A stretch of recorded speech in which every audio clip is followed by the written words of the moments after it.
Yeah, and if you follow the idea, I think the cell that ends up not working in harmony for the good of the entire body is called a disease.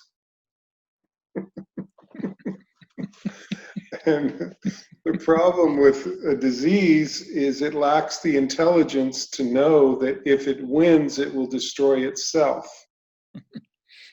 Because when the body dies, it will die. And so we see a vast uh, uh, percentage of humanity with the intelligence of cancer. And that's not very intelligent. And of course, cancer is effective and powerful, but its mission is totally untenable.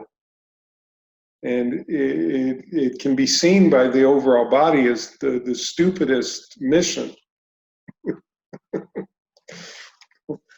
And so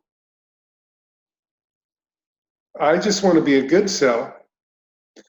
And I just want to let the other cells know that as long as we do what's for the good of the whole body, however small that part is, I mean, what's a cell to do? You know, you have one little cell part to play. But to say that it's not meaningful is ridiculous. It's meaningful to the overall health of the whole body, right? And yes, the cell doesn't necessarily see the overview, like what little cell are you in what part of the body. There's some greater intelligence running through all the cells that's masterminding um, all these functions to create this amazing being, a human being. Just think of what's involved in just being a human being. I mean, it's mind-numbingly miraculous.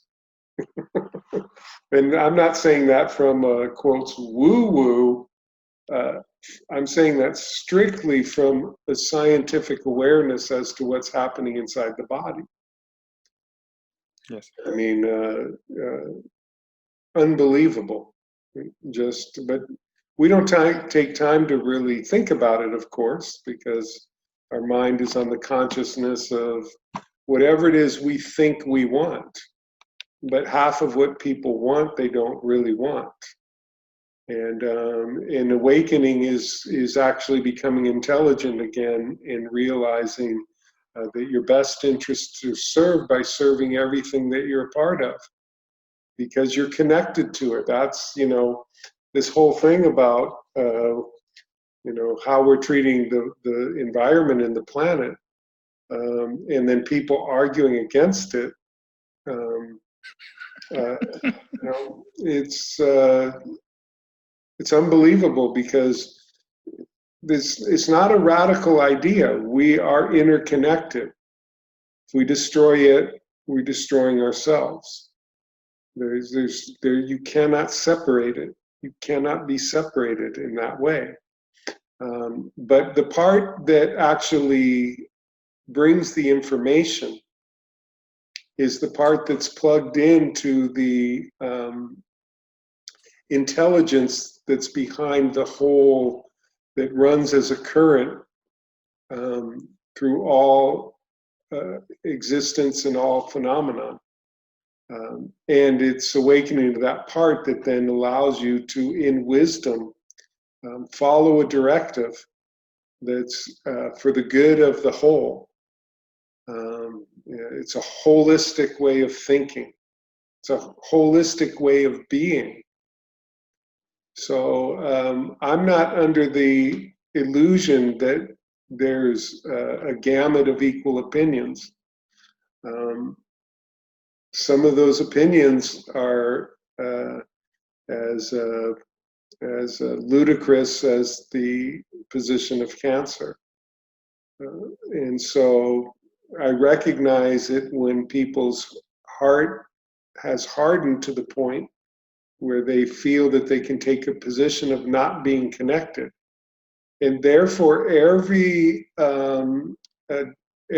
mindset that propagates the idea of separation and division is a form of extreme unintelligence and is a destructive force, right? So to have a belief system that calls you something different than another human being, and to believe that, and then to devalue the life of that other human being when that life in them is the same life that's in you, and then to call that an intelligent position or a different opinion, well, you just think differently.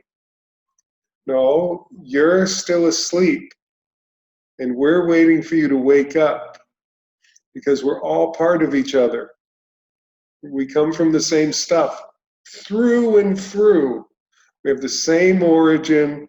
We arise from our point of awareness is unified, and all our cells and tissues that's echoing through all things, all of time and space is all part of one thing. And so any concept by which it's divided is a consciousness that's trapped under the illusion or spell of duality, and has not yet awakened to a transcendent viewpoint that pierces the veil of duality. You know, once the veil is pierced, I once was blind, but now I see. And all these things that we have called evil is just a lack of perception. It's a veil over our eyes. It's an energy veil.